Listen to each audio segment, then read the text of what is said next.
Ms. Garrison, would you please do the invocation?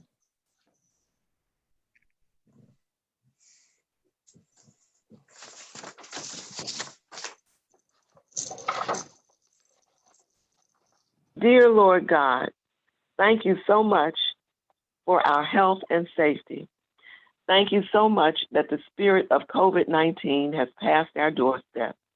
Thank you that our city has been able to feed our citizens and to direct them to other places whereby they can receive food. As we watch the confusion taking place with our political leaders, we ask for your help. Just as you gave help to your followers when you rebuked the wind and said to the sea, peace, be still. Lord, let your peace reign throughout our meeting this evening. Let each person speak with a heart of love and respect toward everyone. God, you said in Philippians 4-8 that we should fix our thoughts on what is true, honorable, and right. We should think about things that are pure, lovely, and admirable. Think about things that are excellent and worthy of praise. For all of these things bring glory to God. Father, we may not be able to control all of our actions, but help us to control our reactions. Help us to meet unexpected delays with patience, misunderstandings with a gentle word, and disappointments with a silent thank you. For what we want may not always be in your will for that particular season. Lord, let us end this year on a positive note and continue to grow us in your grace and mercy. In Jesus' name, amen. Amen. Thank you, Ms. Garrison. We appreciate that. Council Clerk, would you do the roll call, please? Councilwoman Eason. Present. Councilman Herring. Here. Councilwoman Smallwood. Here. Councilman Williams. Here. Councilwoman Wilson. Here. Councilwoman Ferguson. Here. Councilwoman Jones. Here. 7 in attendance. All right. Thank you, Council Clerk. There's a motion to adopt the agenda. I make the motion. Adopt the agenda. Thank you, Councilwoman Eason. Is there a second? Second. That was Councilwoman Ferguson. Yes. Yes. Thank you.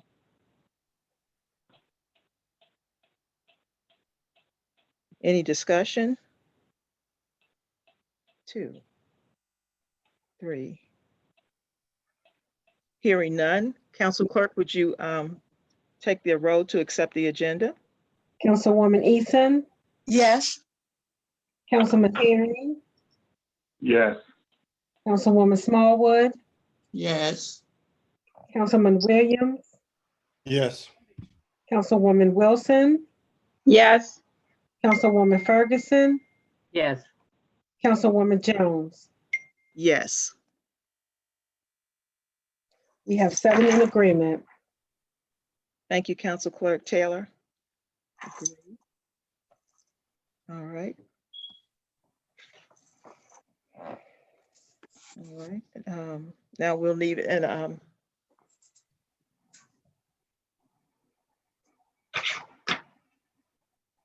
motion to adopt the agenda. I'm sorry, a motion to approve the minutes.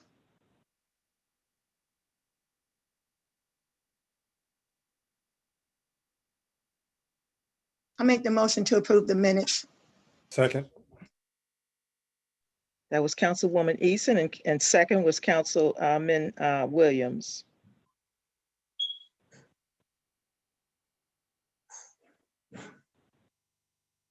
Any discussion? Ms. Jones? Councilwoman Eason? Yeah, could you just identify which minutes we're covering for approval, I'm please? sorry. All right. The approval of the minutes will be for October 29th, 2020, a special work session, the budget. November the 2nd, 2020, a work session. November 4th, 2020, a special work session that was open. November 4th, 2020, a special work session that was closed. November 9th, 2020, a regular meeting. November 10th, 2020, a special work session for the budget.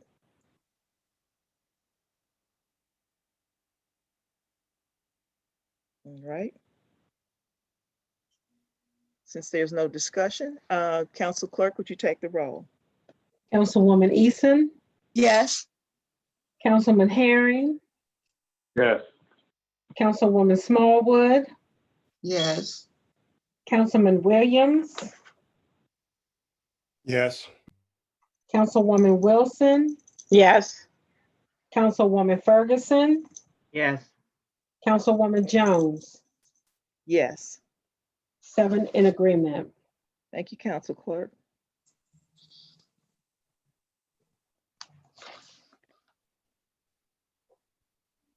All right, the next item on the agenda is the legislation December. Council Clerk, would you read the first resolution, R13, 2021, please? Resolution number R13, 2021, introduced by Robin Jones, Council President, co-sponsor at the request of the administration. Public hearing November 17, 2020. Session, regular session, date of introduction, December 14, 2020. A resolution to approve the payment for the maintenance of the city bus. Whereas the city of Glenarden is required by section 818 of the charter to review any service, contracts, and excess over $2,000 before any payments can be provided to said vendor. Whereas the city bus was no longer functional and the proper repairs and or maintenance were needed for the city to maintain the use of the city bus. And whereas various repairs of the city bus includes replacement of the radiator, seat belt connector, fan clutch, drainage of the coolant hose, as well as the standard vehicle maintenance. And whereas the said repairs and or maintenance to the city bus noted above were overdue and greatly needed and were resolved reasonably by Asset Works. Now therefore be resolved by the City Council of Glenarden, Maryland, sitting in regular session this 14th day of December 2020 as follows. 1, that the amount of $2,684.89 for the repairs performed on the city bus are warranted for the vehicle to be properly utilized. 2, payment for the said air conditioning unit shall be made from the repair and maintenance vehicle line item 7301-10-60-60. And 3, this resolution shall take effect immediately upon passage.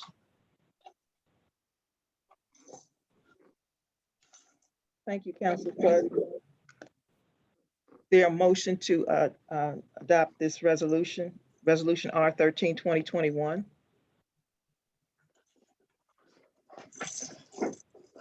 So moved.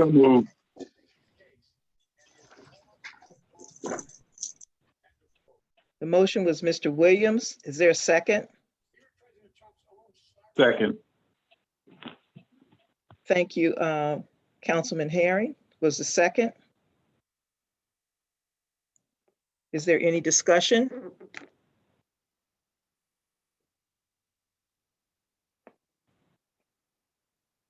Hearing none, Council Clerk, would you call the roll? Councilwoman Eason, Yes. Councilman Herring, Yes. Councilwoman Smallwood, Yes. Councilman Williams, Yes. Councilwoman Wilson, Yes. Councilwoman Ferguson, Yes. Councilwoman Jones, Yes. 7 in agreement. All right. Resolution R13, 2021 passes. All right. Council Clerk, now we'll move to Resolution 14, 2021. Would you read that into the meeting? Resolution number R 2021, introduced by Robin Jones, Council President, co-sponsor at the request of the administration. Public hearing November 17th, 2020. Session, regular session, date of introduction, December 14th, 2020. Resolution to authorize the purchase of an air conditioning unit for the Gold Room. Whereas the air conditioning unit in the Gold Room is no longer functional, and whereas a functional air conditioning unit is necessary for the proper and safe operation of the Gold Room. And whereas the council has determined that an emergency exists that affects the public health, safety, and that it is appropriate to exempt the award of this contract from statutory bid requirement under Section 826 of the Glen Arden Charter. And whereas Johnson Controls, Inc. has submitted a proposal for the replacement of the air conditioning unit attached hereto as Exhibit A in the amount of $49,888.46 to include delivery and removal of the air conditioning unit. And now therefore be it resolved by the City Council of Glen Arden, Maryland, sitting in regular session this 14th day of December 2020 as follows. 1, that a contract be and is hereby awarded as per the attached proposal to Johnson Controls, Inc. in the amount not to exceed $49,888.46 for the purchase of a Lennox RTU unit, air conditioning unit for the Gold Room. 2, payment for the said air conditioning unit shall be made from the capital projects outlay building improvements line item 836630-80-10. 3, local government insurance trust legit will reimburse the city of Glen Arden $39,888.46 based upon our insurance contract. The mayor or council president is hereby authorized to execute the said proposal. 5, this resolution shall take effect immediately upon passage. Thank you, Council Clerk. Is there a motion to adopt this resolution R 2021? So moved. I'm sorry, was that Councilman Herring? Yes. Thank you. Second. The second was Councilman Williams. Is there any discussion?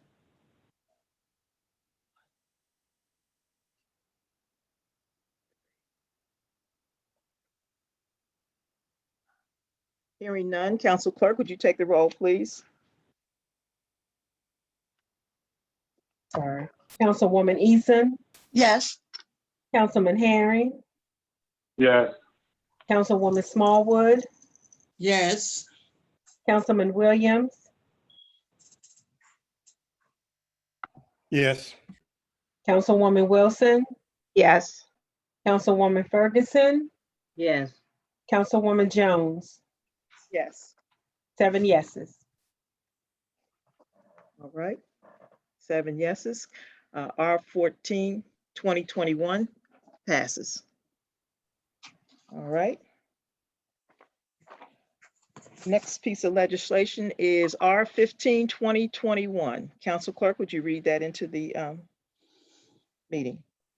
Resolution R 2021, introduced by Robin Jones, Council President, co-sponsor at the request of the administration. Public hearing November 17th, 2020. Session, regular session, date of introduction, December 14th, 2020. Resolution authorizing the appointment of Timothy E. George as the city manager to Glen Arden. Whereas pursuant to Section 501 of the city charter, the council has determined that it is appropriate to authorize the mayor to provide personnel to perform duties of the city manager on behalf of the city. And whereas indicated in Section 502, authority, the city manager shall be the chief administrative officer of the city and shall be responsible for the administration of all city affairs placed in his or her charge or under the city charter and carry out the duties under Section C-503, powers and duties attached hereto as Exhibit A And whereas the council has determined that the appointment of Timothy E. George as the permanent city manager should be approved. Now therefore be it resolved by the City Council of Glenarden sitting in regular session this 14th day of December 2021 as follows. One, that the City Council be and is hereby authorized to provide personnel to perform duties of the city manager for the city of Glenarden. Two, that Timothy E. George be and he is hereby appointed as the city manager and is authorized to undertake all those powers and duties as set out in section 503 of the charter. Three, that this resolution shall take effect immediately. Thank you, Council Clerk. Is there a motion to accept the resolution R 2021? So move. Mr. Councilman Herring, thank you. Second. Councilman Williams, thank you. Is there any discussion?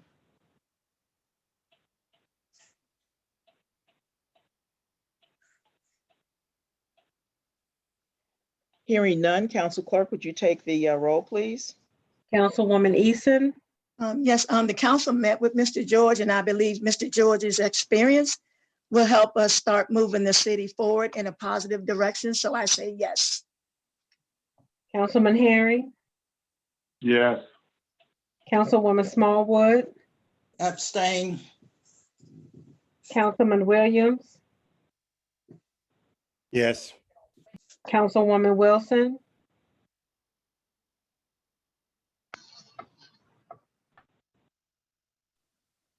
Yes. Councilwoman Ferguson, Yes. Councilwoman Jones. Yes. We have 6 yeses and 1 abstain. All right, Council Clerk, Resolution R 2021 has passed. Welcome, Mr. George. The next piece of resolution, next resolution is R 2021. Council Clerk, would you read that into the meeting, please? Resolution R 2021, introduced by Robin Jones, Council President, co-sponsors at the request of the administration. Public hearing, November 17, 2020, session, regular session, date of introduction, December 14th, 2020. A resolution to approve a contract with Stanley Steamer to disinfect all accessible spaces of the James R. Cousin Jr. Municipal Center. Whereas the city wishes to hire Stanley Steamer to disinfect accessible spaces on the first and second floors of the James R. Cousins Jr. Municipal Center, including the police department, council chambers, nutrition center, public work areas, common areas, offices, restrooms, open areas, kitchen, gold room, hallways, and cable room. And whereas the city is required to engage in a competitive procurement process under Section 818A of the city charter, except that the city is permitted to enter into contract without a competitive bid pursuant to Charter Section 826, where there is an emergency as clearly found by the council. And whereas the council has determined that an emergency exists and that the disinfecting of the municipal center is urgent in order to ensure the safety of visitors, city staff, and elected officials during the pandemic, and therefore a waiver of the standard competitive bid requirement as authorized in Section 826 of the charter is appropriate. And whereas the administration solicited proposals from various entities to disinfect all accessible spaces of the James R. Cousins Jr. Municipal Center, and whereas Stanley Steamer has submitted the best responsible bid attached hereto as Exhibit A in the amount of $4,500. And now therefore be it resolved by the City Council of Glenarden, Maryland, sitting in regular session this 14th day of December 2020 as follows. 1, the City Council authorizes services to be performed by Stanley Steamer. 2, the cost for said services shall not exceed $4,500. 3, services shall be paid from the maintenance, repair, and building, sanitizing building 7530-10-60-60 line item. 4, this resolution shall take effect immediately upon passage. Thank you, Council Clerk. Is there a motion to accept Resolution R16, 2021? So moved. Ms. Councilwoman Ferguson, thank you. Is there a second? Second. Councilman Herring, thank you. Is there any discussion? Jones, I have a question. Councilwoman Eason? Yeah, I noticed that the estimate, and I apologize, I didn't catch this before.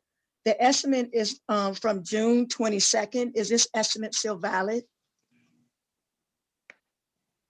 That's, to be honest with you, that is a good question, because when I asked them to get the estimates again, I don't know if they went back and checked to make sure that the estimate is still good. Okay, So that I will bring to the attention of the city manager.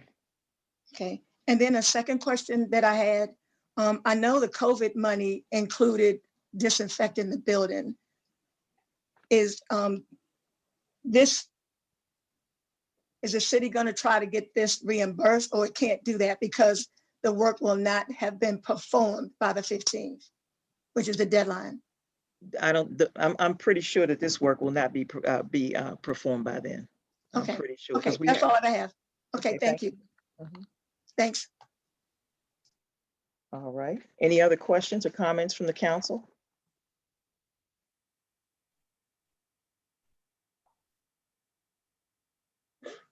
Hearing none, Council Clerk, would you take the roll, please? Councilwoman Eason, Yes, Councilman Herring, Yes. Councilwoman Smallwood, Yes.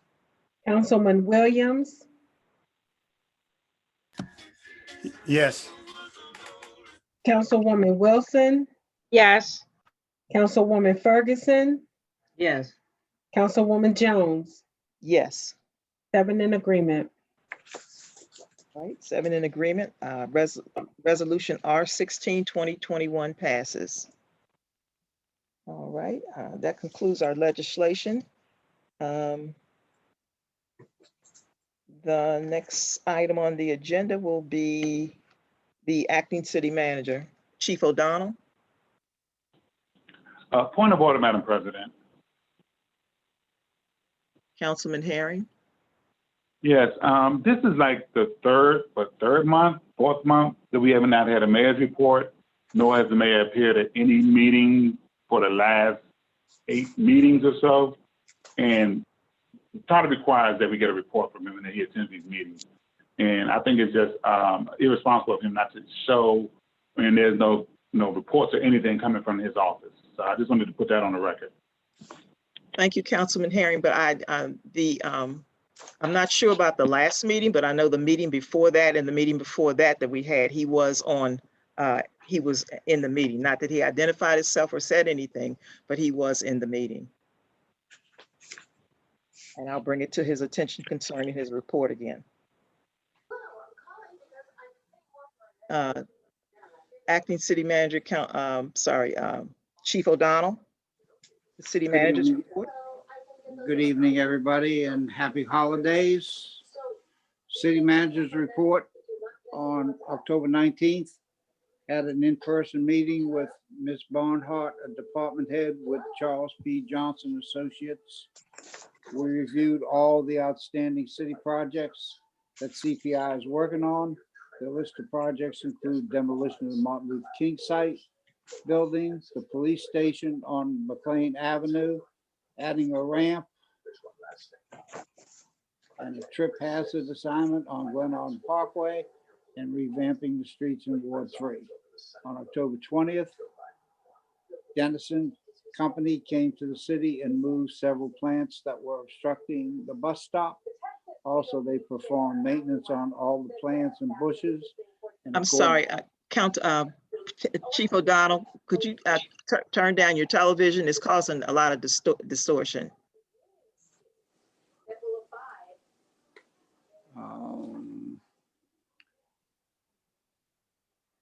On October 20th, we had a staff meeting to welcome back all the staff to full duty. The safety measures of wearing masks, washing your hands, social distancing were discussed. Reporting times as well as expected conduct were also topics of discussion.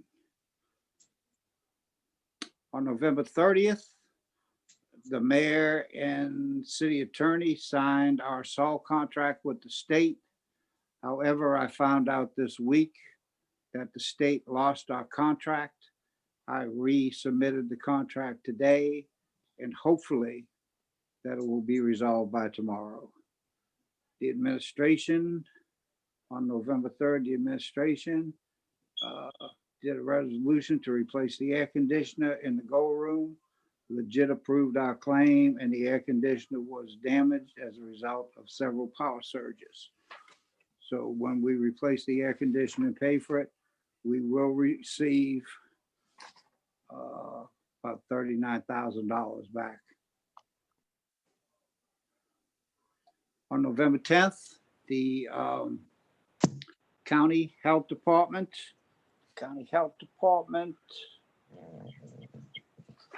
came to the building for a surprise inspection. They inspected the building. They said we're in compliance with all policies and relate to COVID.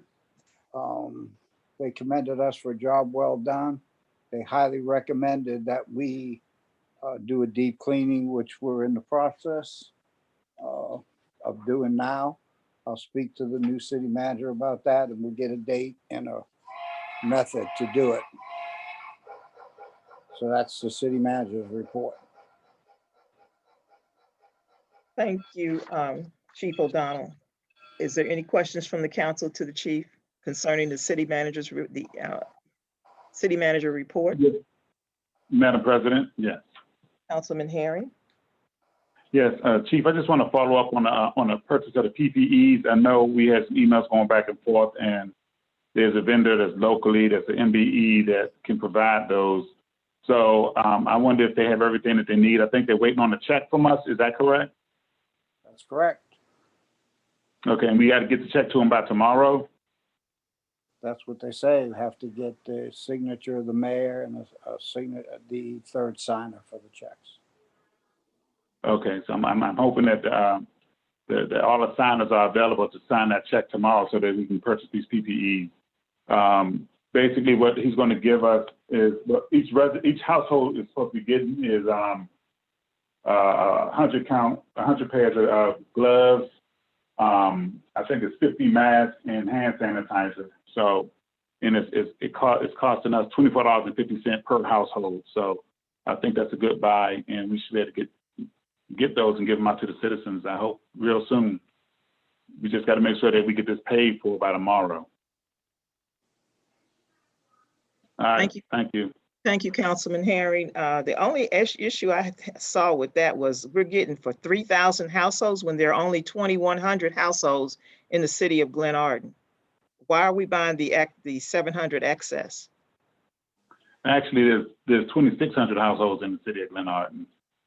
So 2,200.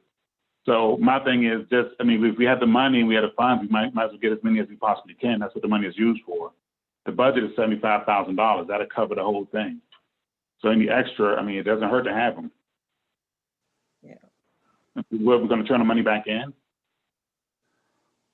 I'm just talking about the excess that we're buying because we do some things that we did buy early on when COVID first started. They're still here in the town hall. But those were purchased according to the budget that we submitted. Those were purchased for the staff, the council, the elected officials and staff. It seemed like it was, well, when the budget I looked at, I don't know if it's the same one that was submitted, but the budget I looked at, it had a line item for PPEs for the staff and for the elected officials. And then they had a separate line item for the residents in the community. And I noticed one of the staff was asking for gloves and face masks today to purchase, but we still have some sitting in storage. So we'll let the treasurer know tomorrow, and that and staff person that we still have some items. And it's not necessary for us to go purchase if we still have some sitting in the city hall. But that was my question, why we were buying 3,000 pieces of PPE when there are only 2,100 houses in the city of Glenarden. But we'll talk to the city manager about that tomorrow. Anything else for the city manager? Councilwoman Eason? Yeah, I actually have a follow-up question based on what Mr. Herring is saying. What is your distribution process? If the PPE is purchased on time, what is your distribution process for those households? We have a new city manager coming in. He can figure that one out. We can figure it out, but I'd rather have him here and get him to figure out a way to get him to him, but than not have him at all.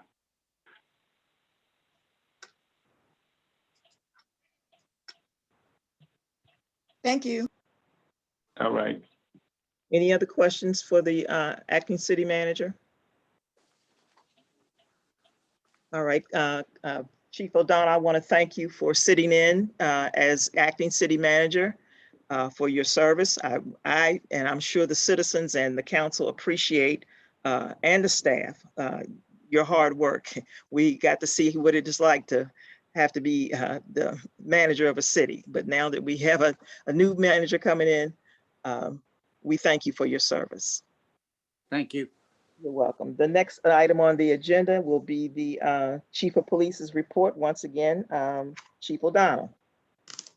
Okay, on October 16th, I had a conference call with Council Member Ivy from the County Council in reference to the activities that occur in the Glenarden Housing Authority. We talked about the homicides and shootings that have happened over the past year and that were connected to the area.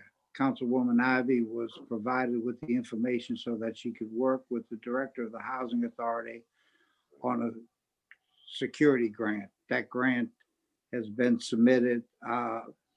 I don't know if any council people submitted letters, but I submitted a letter and I spoke to their consultant and hopefully they'll get the grant. And as a result of that grant, we can put some cameras up over there. Since we made an arrest a couple of weeks ago for a homicide over there, it's been very quiet over there. So on October 20th, I had a conference call with the board of directors for the Housing Authority. During the meeting, we gave an overview of the crime in the area and what we were doing to address it. The Housing Authority has applied for a grant, like I said, and on that conference call, Council President Jones and Council President Ferguson are in attendance, and we continue to give special attention to that area. On October 21st, the county police, assisted by the Glenarden Police, served a search warrant at 2800 Hobblebush Court, which was in connection to a homicide that occurred in Lanham. As a result of the search warrant, 2 guns were recovered. On October 23rd, as a result of the search warrant on Hobblebush, we arrested and charged the subject with the homicide that occurred in Lanham that was connected to Glenarden. The Glenarden Police assisted the First Baptist Church with food giveaway. The officers provided security and directed traffic. On October 30th, the police department participated in trunk or treat with the county police, District 3 and District 8, where we gave candy to the children. On November 3rd, had a conference call with the manager of Woodmore Town Center, and we discussed security for the shopping center. We increased patrols in the area of the shopping center, and the center added additional off-duty officers and security officers. So far, thank goodness, it's been pretty quiet at the shopping center in consideration of all the people up there shopping. November 4th, I participated in the Coffee Circle meeting, and as Mr. Herring requested at our last meeting, when I receive the information on the January meeting, I'll put it out to all the council members. So on November 9th, the weekend of November 9th, we had a couple of people go into Nordstrom Rack and they pepper sprayed the cashier during the shoplifting incident. The next day, several disgruntled customers at the Hook and Reel pepper sprayed the waiter. However, we've had no further incidents. That case is under investigation by Officer Covington. And officers arrested a subject for domestic violence on Road Kennel Loop. They discovered a quantity of cocaine, and a loaded handgun was recovered.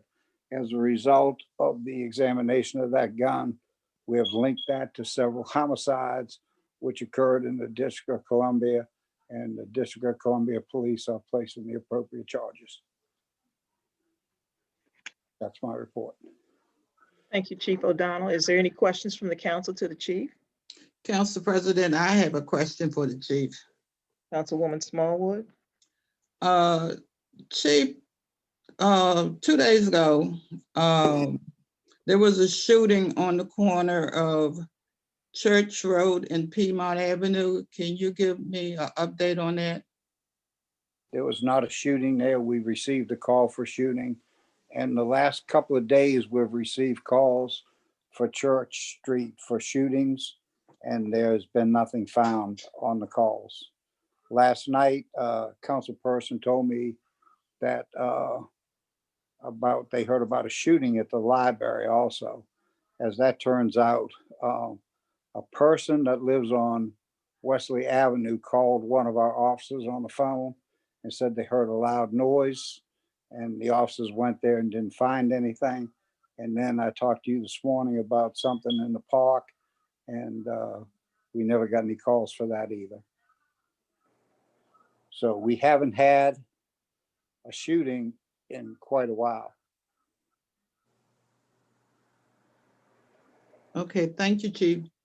Okay. Any other council members have any questions for the chief? Chief, I do have one question on the October 21st and October 23rd bullet point on your report. You said it was Hobblebush Court, or was it Hornbeam Court? It was Hobblebush. It's okay, so that needs to be corrected because it's showing Hornbeam. Okay, it was Hobblebush. I'm sorry. Okay, and then I just want to, not that I'm not saying that, I just want to verify that, to let the citizens know that when we check these issues that come up, that citizens call in and ask about, you are looking at the county record also to see that there is nothing. Am I correct? Every morning at 8 o'clock sharp, I get a report from the Prince George's County Public Safety Center that gives me a report of everything, every call that was dispatched in Glen Arden by any police agency in the county. Okay. So I can look and see what happened over the last 24 hours. And of course, if there was a shooting, I would be notified by the officers. I'd probably respond to the scene, and then I would let the council know. So, you know, I'm really trying to find out what this loud noise is, because Miss Smallwood's called me about it, and several people have called me about it. So someone's shooting something off, but I don't think it's a gun. Okay. All right, just to let the citizens, I'm sorry, Councilwoman Eason? Yeah, Chief, a couple of days ago, because Leslie is not too far away from me, it sounded like the same type of loud bombs like July the 4th type sounds. Because I heard one a couple of days too, like 3 of them went off. But it's the noise sounds like the July 4th bombs that were going off. Right. The fireworks. The fireworks. We've heard that for the last week or so. Mm-hmm. I've had several calls, a couple by council people, a couple by citizens. So we are on the lookout for that. Also, I want to say one more thing, that we have a lot of toys for children under 8. And tomorrow we're going to have a meeting to decide how to distribute them. If anybody knows any needy families that need Christmas presents, please have them get in contact with me or get in contact with our office so we can provide them with some of these presents. All right. Thank you, Chief. Thank you. All right.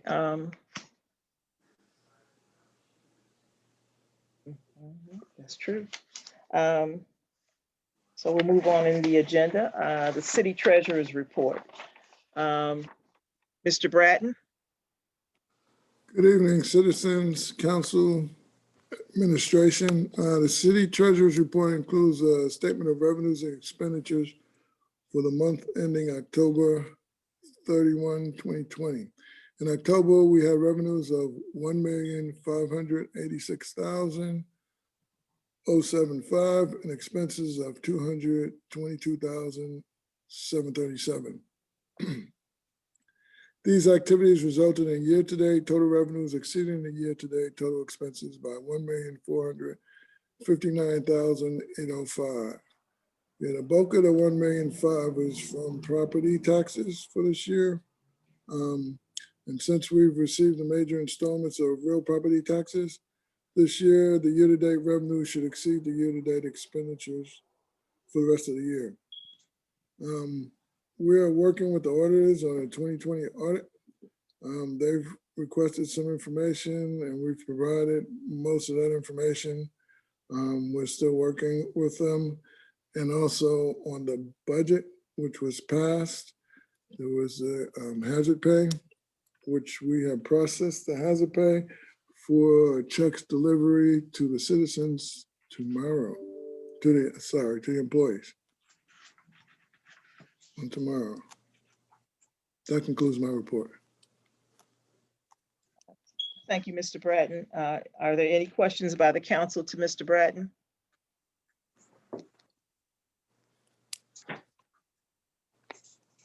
Councilwoman Eason? Yeah, Mr. Bratton, what is your timeline for the auditor's report? Because are you planning on the audit, the extension ends January the 31st. So you have about 6 weeks, I guess, 6.5 weeks. So when are you going? I hope you're not waiting until January the 31st to deliver the audit report. So when do you plan on completing the audit report prior to the January 31st deadline?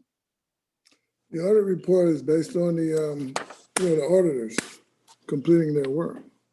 Right, but it's also based upon you giving the auditors the information that they need to complete their work. It's not just them.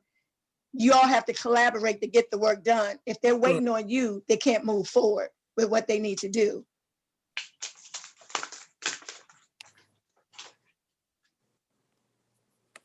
So did you give them everything that they needed so that they can move forward at this time? Because I know they asked for additional information. Yeah, we've been giving them stuff. There's still some stuff we need to get to them, but the bulk of what they requested, we have provided them. And we're still providing them. So what is your planned date to have this completed? To give them everything that they need? Well, we're going to try and get the rest of the stuff they asked for thus far by the end of the week. But, they will request additional information. Right, I understand that, Mr. Bratton, but I guess I'm asking a question about turnaround. If they're asking for something today, then it shouldn't be a whole week or next week or 3 weeks or 4 weeks now. It's a turnaround because you know that they're waiting on you to respond back. So if they're asking for something today, I guess now I'm asking for what is your turnaround time to give them what they're asking for back to them? Usually within a couple of days. It depends on what they ask for, but we're providing them information. Okay, thanks. Thank you, Councilwoman Eason. Are there any more questions from the council to Mr. Bratton?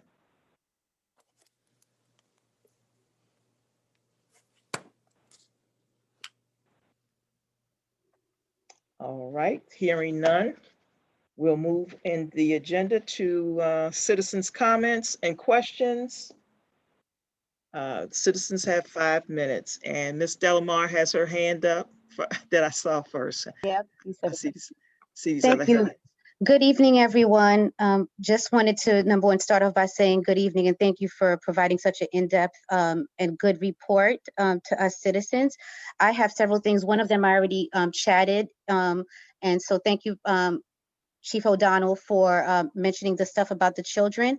I also would like to implore other citizens and the council that if possible, to pay a little bit attention to, I'm speaking as a citizen who happens to serve on the Glen Arden Housing Authority, but I'm again speaking as a citizen that the Housing Authority, typically they would have a lot of things being given to their families. There are 60 households, but because, and when I say 60 households, I mean 2/3 of the household of the population, excuse me, usually get gifts for their children, and there's the elderly population.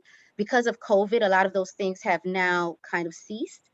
So if you find it in your hearts to try to donate or give anything, like come up with gifts like Chief O'Donnell just mentioned during his report, please reach out to the Glen Arden Housing Authority, and the director, I'm sure, will guide you with what can be done. But I know that they're in desperate need of gifts for the children and the elderly. Second thing, again, I want to touch base a little bit on what Chief O'Donnell mentioned, and I want to also applaud the council for getting involved with what's been happening where the Glen Arden Housing Authority is located. It is true that there has been a peak in violence a few months ago, but knowing that they've signed on, the council and the police, to provide assistance in regards to getting cameras out there is very, very, very appreciated, excuse me. Lastly, I want to say this. I think I was so incensed at the last meeting last week where I was regarding the budget that I did forget to mention one major part. I do agree with Council Member Herring when it comes to the mayor. When it came to the budget being delayed, we have to also hold the mayor accountable as far as the role that he played or did not play in getting what needed to get done in time, and whoever was responsible for holding him accountable during the summer months when it was, or spring, whichever one it was, should have done so. But I will say this, that the mayor right now, I've been here for a few meetings and I have not seen him engage. I also feel that he owes us at least a report if he's not going to be in attendance. And so we have to also hold him accountable to being involved to the citizens of Glen Arden. Thank you.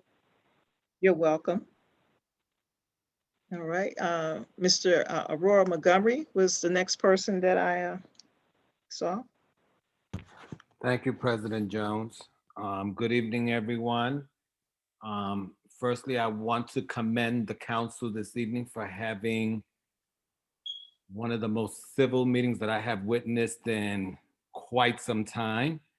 I applaud your efforts in that manner and would like you to take this meeting as an example going forward. Secondly, this is a question, I guess, from Mr. Bratton.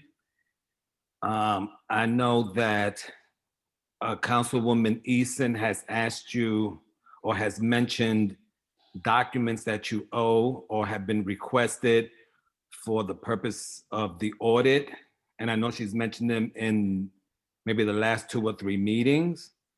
So at this point, and I know that your answer tonight was they're coming or they're getting them as they're requested. So I think my question is going to be a little more direct. And that is, have they requested anything of you right now that is due?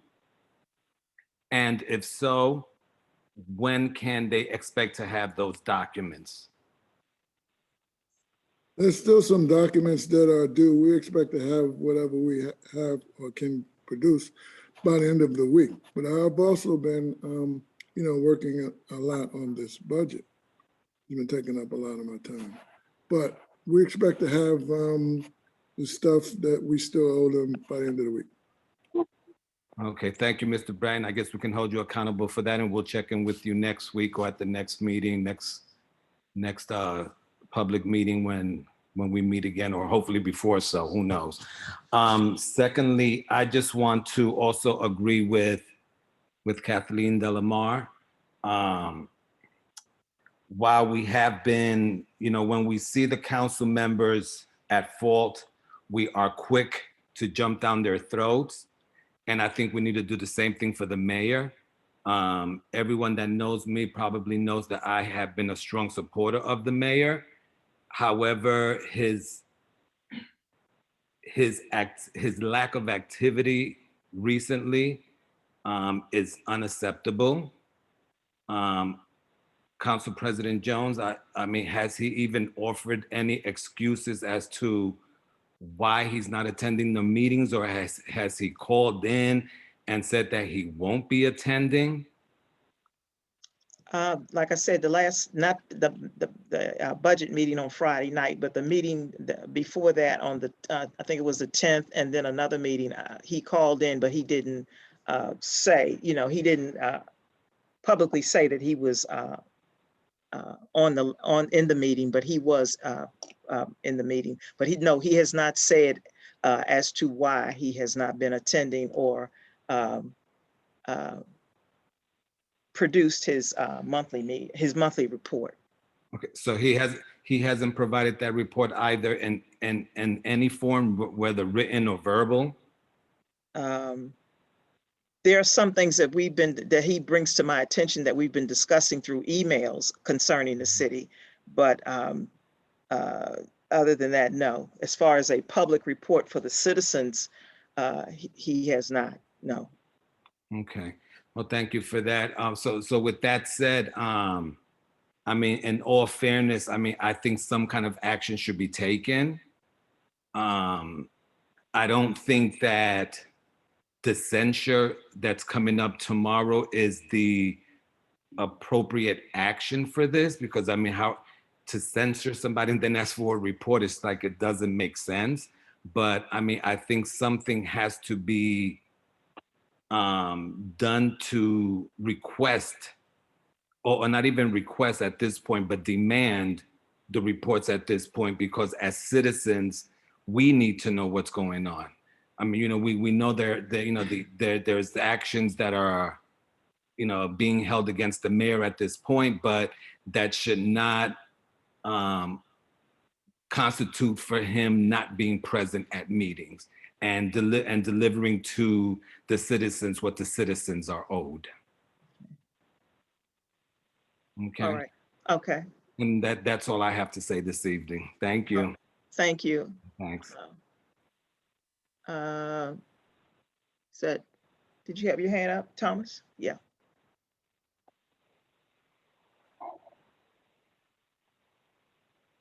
Good evening, Councilwoman and Councilman. I'd like to commend Mr. Bradford on making sure that the hazard pay was done. I commend you on that. This is what we need. We need to work together, and not just only for the hazard pay, the whole budget. Just remember, there's a whole council that can help you. If you need it, just ask. We're working on a timely manner, so let's try to get those other things done as well. I commend you on that. And that's all I have to say.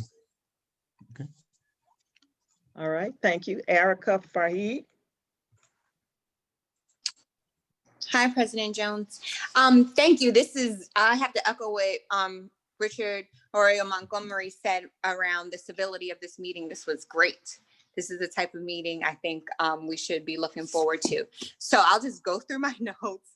I noticed that Section 826 is being used again for the AC in the Gold Room and for the Stanley Steamer cleaning. And it was also used on Friday for the PPE equipment, and that means you're not going to do a competitive bid. I guess I'm questioning why some of these things weren't already planned for, especially like the cleaning was known since June that was needed. So I'm not sure why we wouldn't have had time to do a competitive bidding. And with the AC in the Gold Room, with it being December, I'm not really sure that that's a emergency.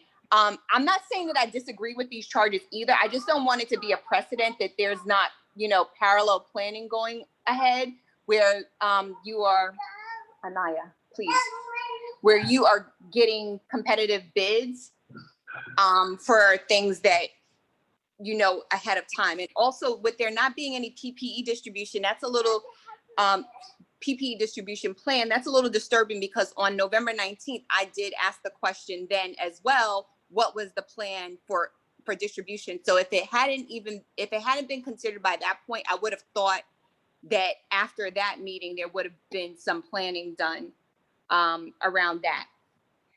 Then for the mayor's, I think it's been hit. But what I want to understand, it sounds like he's not providing a report, but there's also some things that he needed to have done by now, right? He should have nominated members to the Board of Elections by now. And per the charter, if he hadn't done it by 6 months before the election, which would be now, that the city council is supposed to do that. So I'm wondering, what plan of action the city council has underway to get that going now that the budget has been approved.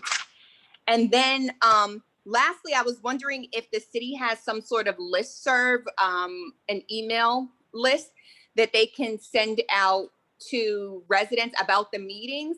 I've personally been trying to keep people, informed of when the next meetings are, but they happen very quickly. Like today there was, I saw on the website a meeting for tomorrow. So I think more people would be able to participate if they got an email blast and didn't have to refresh the city page throughout the day to see if there's an update. I think that would be very, very helpful. And I'd be willing to volunteer and help produce that list or, put that together if you had some email addresses so that could be sent out. And also around the comments that were made for the seniors that don't have, don't know how to use Zoom or anything like that. Is there anything being done or can there be anything done to help get those seniors email addresses or accounts, maybe even tutorials on how to do it so that they can get acclimated? I mean, I think cable television is great, but it's still not real time. So it would be nice to be able to have their engagement real time and for them to be able to provide their comments during, the public comment section as well. That's it. All right. That concludes my report. Those are great suggestions. And I would take this moment to say, if there is anyone, and another citizen had asked me earlier in the week, what's today? Monday? No, earlier in the weekend, that concerning the election board, and I told them to just call the main number of the city hall and leave a message for the executive assistant if you would like to participate or be on the election board. These other suggestions, we'll have a conversation with the new city manager to see what kind of ideas he has, and any of the council members, they can submit email suggestions as to how to address these issues. Email list for the citizens, and Mrs. Farheed said she would be would participate. Yes, it's Fareed.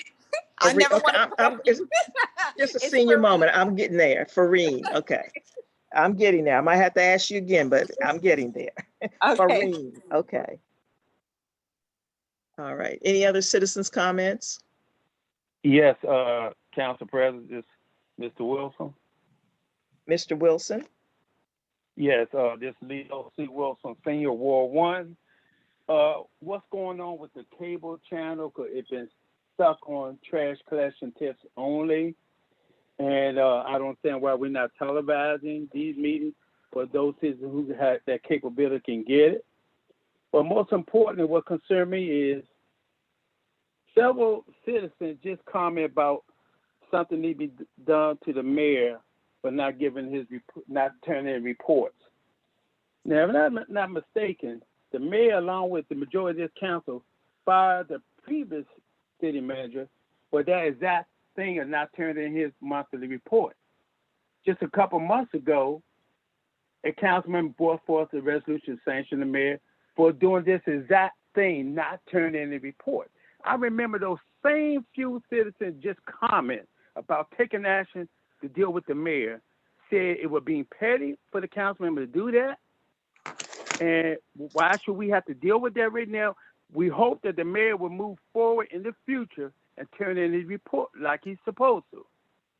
And when they brought forth that resolution, the four of you, that means the council president, vice president, Council Williams, and Council Easton, voted to not sanction the mayor for not doing his job. Because the charges doesn't say, Council President, that long as the mayor signed on to a meeting, he don't have to say nothing. He is compelled by the charter to give a monthly report, not only to the council, but to the citizens. Doesn't say he get on there and just keep quiet. And one of those two meetings you keep saying he was on, one of them he signed on after you adjourned the meeting. But my point is this: by the four of you saying no on that voter sanction against the mayor, and by the Woodmore residents came up to his defense, why should he submit a report? You tell him it's okay. He doesn't have to do. He can do what he wants when he wants. If he don't want to give a report, what you going to do to him? Because when you had the opportunity, you would say you give him a pass. So continue to give him the pass. You got to make up your mind. So I'm getting the pressure from the council and several residents. They're saying, when it comes to this mayor, leave him be. So it's kind of awkward. You complain about it now, also you're not getting reports. We've been dealing with it. We've been trying to get reports out this mayor. And the majority of this council and citizens choose not to. So now you're crying about you not getting a report. Really? Really? Thank you. You're welcome. President Jones. I'm sorry. Just a moment. Thank you, Mr. Wilson. I'm sorry. Ms. Delamar had her hand up. Thank you. I'm just going to make this, I'm going to try to make this very quick. Number one, I don't recall anybody crying on this call when it pertained to the mayor and him being censored or not. Again, I may have missed it, but I don't recall any tears or anybody just acting up. Number two, I am really getting tired, and when it pertains to comments that are being made, that people always reference or call out Woodmore Town Center residents. It's residents of Glenarden. Just say there was a certain segment of residents that said this or that. When people say Woodmore Town Center residents, I don't see it as a form of unity. I see it as being spewed out there as a form of contention or divisiveness. That's number two. Number three, and then I'll stop saying anything, I will go on record and say that when I recall the censure of the mayor was brought up a few months ago, number one, there still was no budget. And number two, I had an issue with the fact that certain council people who brought up said censure were not even acting in a way that was even productive themselves. So who are they to hold anyone accountable when they themselves are not holding themselves accountable? I also want to lastly say that I always call out the mayor. People who know me, like I said, have heard me say the mayor needs to do this or the mayor needs to do that. But at the same time, this or that should not be taking place. So I'll just want to end that and leave it for somebody else to comment. Thank you. Ms. Fareed. Yes, I would like to respond because I know that I'm a Woodmore resident and that I was someone who spoke against the censure. And just to be clear, when I spoke against the censure, it wasn't because I felt like the mayor had done what he was supposed to do. I spoke out of it against it simply in the matter of what is that going to do for us right now and moving forward and trying to get things done. So it's not to say that, and I think that's been missed, particularly because a big focus for the last few months has been on the budget. It's been missed or misconstrued that because we are at city council meetings or I'm at a city council meeting speaking to the council about the budget, that I'm ignoring what the mayor has done, which is not true. In any videos, I know some of you see my Facebook videos or comments that I've put out regarding this, I have indicated the fact that the mayor's was late with the budget. But I think what we're trying to do is move things forward. Once it's in your court, for example, the election stuff, that is definitely something that the mayor was supposed to do. he did not do it. But at this point, the charter gives the city council that authority to move forward with it. So now I'm looking to the city council to see how that's going to move forward. And I think for me, that's where the spirit of things lie for me. I'm not a loyalist to any particular person. What I'm really trying to understand and make sure that I'm helping to contribute to with this city is that we're moving forward. And sometimes that has to mean, you know, just kind of leaving things where they at, knowing that we didn't get what we need to get, but now we still need to move the city forward. So Mr. Wilson, if that was your understanding or misinterpretation, I'm just clearing that up from my perspective. I hold everyone accountable for what they're expected to do, as well as the mayor. I've expected that he should have a report today. Thank you. Point of order, Madam President. Councilwoman Wilson, the point of Yes. Yes, I really would wish that we would stick to the council rules, that each person can have 5 minutes and that we not do repeats. And that also, if they want to address comments to the council, that's fine, but do not direct comments to one another. I don't think that's right. Thank you. Thank you, Councilwoman Wilson. Thomas? I just want to be very brief. Oh, shoot, a minute. There it goes. Okay, I just want to be very brief. We just got to remember what we have witnessed is all the councilmen was attacking one another. So yes, we want to hold the mayor accountable for his actions, but there is a certain way that we do business. You're misunderstanding the whole situation. You're putting your personal life in city business. That is not good. I'm just trying to keep it plain and simple.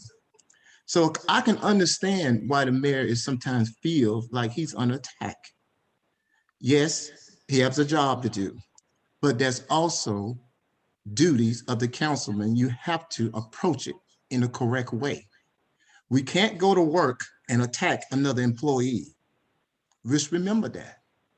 I hope that an ethics committee get it together so this can move forward. And let's see what happens. But we just can't do that. So I'm not trying to protect the mayor. I'm just seeing what I'm seeing. So there's no favoritism here. You need to clean up your own back door before you try to clean somebody else's back door. That's all I have to say. Thank you, sir. Any other? Council President? Excuse Councilwoman Wilson, right now we're doing citizens' comments. Yes, Okay. I'm asking you to abide by the council rules. That's what I'm asking you to do. Thank you, Councilwoman Wilson. But Robert's rules Councilman- indicates that this is the only time that citizens have an opportunity to speak about. Councilwoman Wilson, point of order to you. I'm speaking right now. This is the only time that citizens have an opportunity to speak. Robert's rules indicates that once we go around and everybody who has asked to speak has spoken, if the meeting wants to let them speak a second time, that's permissible. That's permissible. So I don't understand what the issue is by letting citizens have an opportunity. This city is their city, their taxpayers. They live here. They should have an opportunity to address the council. The city is our city, Madam President. Our city, not their city, our city. I'm speaking of citizens. I'm a citizen. Yes, it is ours. Yes, but I'm and so saying, am I. okay, citizens have an opportunity to speak at their meeting. This is really their meeting. No, ma'am. It's not their meeting. Thank you, Councilwoman Wilson. Is there any other? Yes, Council President, it's Mr. Wilson again. Mr. Wilson? Again, like I said, now some people accuse me of attacking Wilmore. those people that supported the mayor was from Woodmore. Though that they made it clear. If you go on the Woodmore unofficial website, Mr. Montgomery is always calling for Woodmore residents to come out and support the mayor. He doesn't call for the rest of the city. And you're talking about you're not Woodmore, you are Glenarden. Where it's funny, every time I go on your website, every event you have up there, when you invite residents, you clearly state for Woodmore resident only. When we do things, the movie matinee, the Shred Day, everything, we invite the whole city. So you're excluding the rest of us for even participating. So let's get that straight. It's some of the Woodmore residents are separating us, the rest of Woodmore. I'm gonna call you out when you do it. Right is right, wrong is wrong. Again, the mayor, you guys came and support the mayor, defend the mayor, whether you're crying about it or not. The fact you came out and supported him, you gave him a free pass. The majority of the council gave him a free pass on submitting his report, something that the council and the mayor fired the previous city manager for not doing. But then you don't want to hold his feet to fire. Now, I don't know. Something must have happened in the last several days or weeks that the mayor did something y'all didn't like. All of a sudden, then you want to gain up on him and say we need to take action because the mayor not doing his responsibility. He hasn't been doing it. And every time, if Miss Wilson, Mr. Herring, or Miss Small would bring it up, the four of you gain up on them. The Woodmore resident gain up on them, want to vote them out of office and everything, because they attacking the mayor and all this. But all of a sudden, then y'all want to criticize the mayor. Either you're going to give him a free pass for the duration, or you're going to hold his feet to the fire. You can't pick and choose when you want to do it. Either he's going to do his job, or y'all need to remove him or take action against him. And to me, doing a sanction against the mayor, they're not firing the mayor. They're letting him know on the record, we're not happy with the job you're performing, and we want you to do a better job. But when you guys keep giving him a pass, mayor, keep doing what you're doing, which is nothing. But what you going to do to him, nothing. Thank you. Thank you, Mr. Wilson. I want to make one thing clear. I want to bring clarity to one thing. The mayor of the city of Glenarden is an elected official. The employee that was hired, that was the previous city manager that was let go, he is an employee of the city. He is required to do certain things because he is an employee. The mayor is an elected official. There is a process. If any citizens feel like they don't agree or don't feel like the mayor is living up to his oath, that there's a process in the charter that can be followed to address the issues with the mayor. I'm sorry, Mr. Curtis, Derek Curtis. Good evening, everyone. So I had a few questions. One, a couple of people already touched on. Just want to update on when the cable is going to be updated so all citizens can see the meetings. And I know I came on the tail end of Erica making a suggestion, but I didn't quite hear it. But just want to get an update on that. And wanted to know from Mr. Bratton if we were still on track to upload all the support for the COVID funds, if that was going to be into the system by today, or at least by tomorrow morning. Another thing is whenever I go to the website to look for the budget, under budget documents, nothing's there. It's just, it always says coming soon. So is there going to, just want to know a timeline for when the budget documents are going to be uploaded to that particular space. And the last point is, well, we were having a really good meeting, and I understand that, you know, there may be some tensions from the past, but being a relatively new Woodmore resident or resident of Glenarden, but it happens to live in Woodmore, I do think that it's unfair when I come to these meetings, and it just happened, to be fair, today from a gentleman who could be a good gentleman and had something happen in the past, but I'm relatively new. So when I come here and the attack is on you Woodmore residents, well, I don't know what happened in the past. So I don't think it's fair for me to be lumped into whatever civil rivalry is going on. I am a resident of the city of Glenarden. I just happen to live in Woodmore.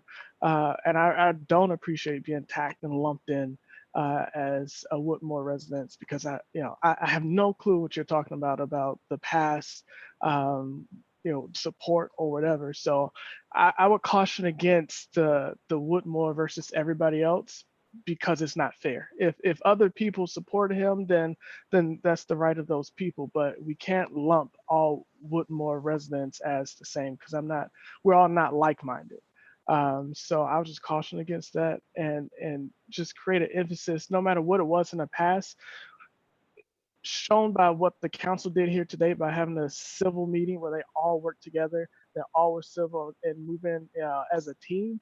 I think no matter what happened in the past, that looking forward, we should see ourselves as the city of Glenarden. No matter what happened in the past, city of Glenarden, residents of Glenarden, and let's just cut out all the, whatever street or neighborhood you're from. Because that's actually gangs. We're mature adults here, and no one here is a part of a gang. We're part of a community. So, thank you. Thank you, Mr. Curtis. And as far as the budget documents on the website, that's something that I'll have to check into. I know they're still working to build the website. Councilwoman Eason, could you give us an update on the website? Ms. Jones, because we've been having so many budget meetings, the website committee has not met. Okay. Because we've been in at least 3 of the council members in these budget meetings. Okay. So we'll start back up again after the holidays. All right. Oh, but let me ask you a question, Councilwoman Eason. I know we can put the agendas on the website and the Zoom meetings and those types, but they can't upload the budget to the website. Whoever developed that website, they should be able to tell you how to upload documents. I have no involvement with the current website. Okay. So I don't know what the folks did to it. I'm actually involved with the development of the new website, not the current one. Okay. All right. Well, I'll get with the executive assistant, because she seems to know how to upload stuff to the website, and see if she has any information to bring that budget document to the website.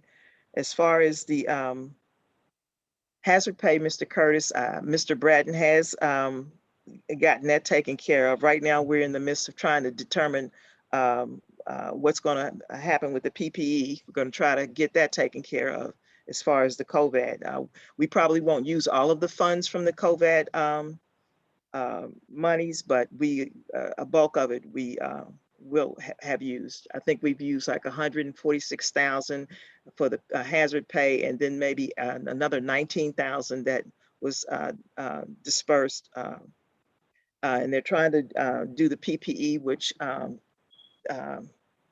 Councilman Herring was saying earlier that it's like $75,000. But no, we probably will not use all of the funds, but we've used it seems like we've tried to use a majority of what we can get at this late date. Okay. And just to throw out there, I do, and I don't know the whole process for procuring, PPE for a city. I just know, because I work for a policing organization, that through Amazon, we get, priority. So if there was a shortage anywhere else, that Amazon does honor, policing agencies. Mm-hmm. I don't know if it'll be the city that we purchase in, or if the police department can actually go online and make the purchase and give reimbursement. I'm just letting you know that that they do prioritize first responders and police organizations. So just all right. Thank you. Okay. Council President. Mr. Montgomery. Yeah, I don't think you saw my hand. Hold on, I'm sorry. I'm sorry about that. So I'm sorry, excuse me, 1 second. Any other citizens' comments after? I want to say something, Ms. Jones. I'm sorry. They had rang my doorbell and the dog started barking. Mhm. I wanted to just go on record just to clear up a few things. It was said that all the residents of Woodmore Town Center once again. Well, let me just say something, and I want to be as cordial as I possibly can because I think we should all be adult enough to agree to disagree. Firstly, I want to say that I personally am a resident of the city of Glenarden. When I ran for president of the Glenarden Civic Association, not the Woodmore Town Center Civic Association, but the Glenarden Civic Association, I ran on the platform of unity. I ran on the platform to unite Glenarden because at that time there were people from what I call the legacy side of Glenarden saying that, that's the old Glenarden, this is the new Glenarden. And I ran on the platform to eradicate that. I ran on the platform because I believe that we are one. Woodmore Town Center is the newest part of the city of Glenarden, but we are all residents of the city of Glenarden. And that's the platform that I ran on. And I always spoke those words. And that's the message that I delivered. Secondly, when I call out people, because I do, I manage the residents at Woodmore Town Center page. I manage that because that was a page created to inform the residents of Woodmore Town Center.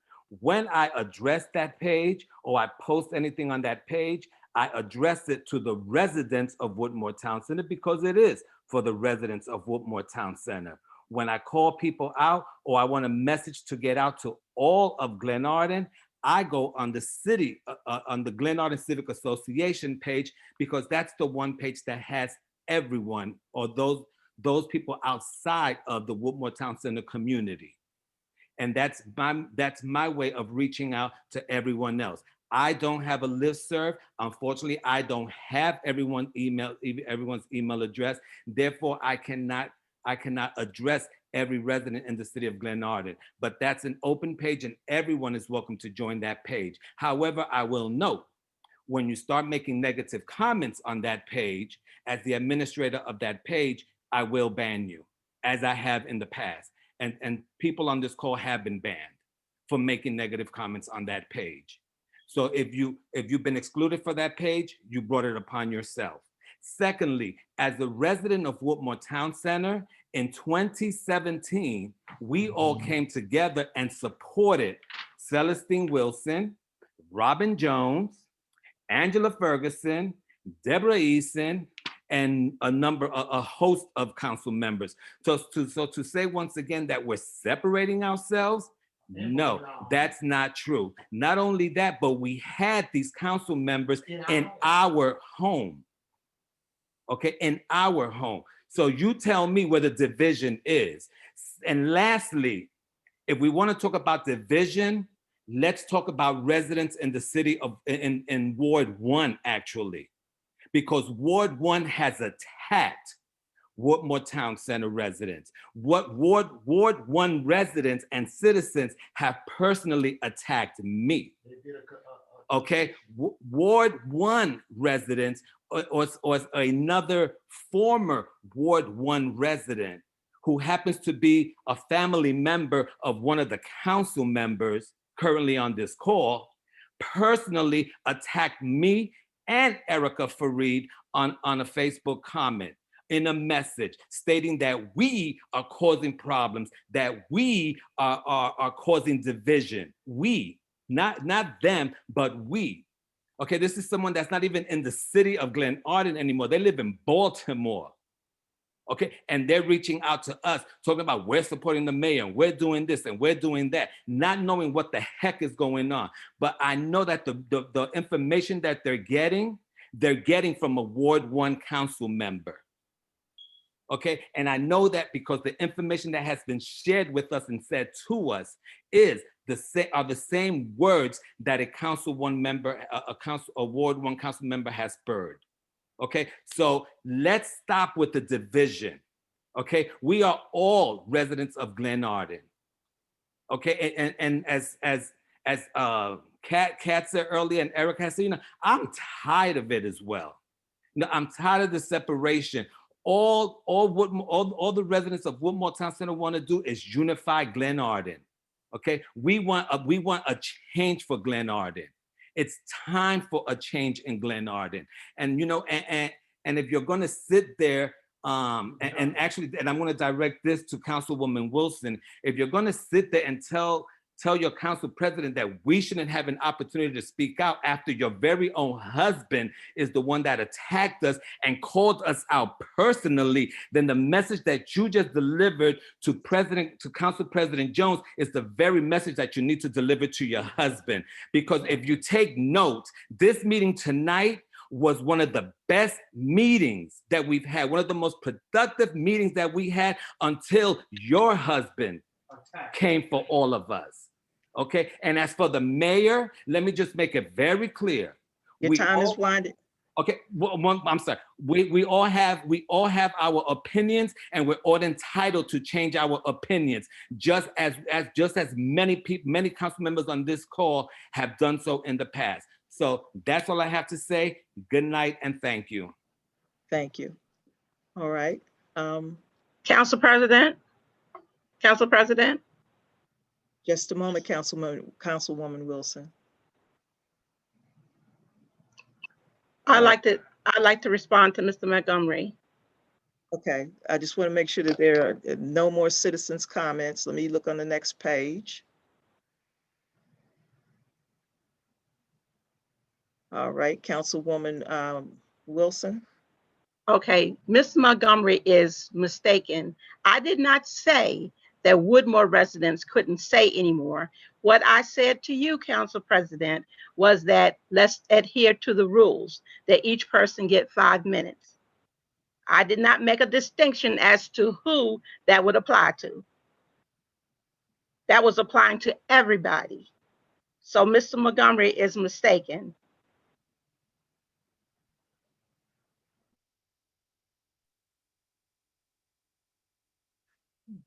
Okay, thank you very much. Council President, do I get a chance to rebut since she called me out? I think we've had enough for the evening. I respect your opinion, Council President Jones. All right.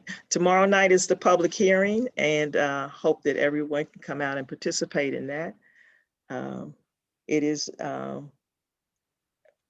nothing, anybody else? I won't say anybody else because I think we're about done. It's 8:58 and this meeting is adjourned. Council President. The meeting is adjourned. Thank you. You're welcome.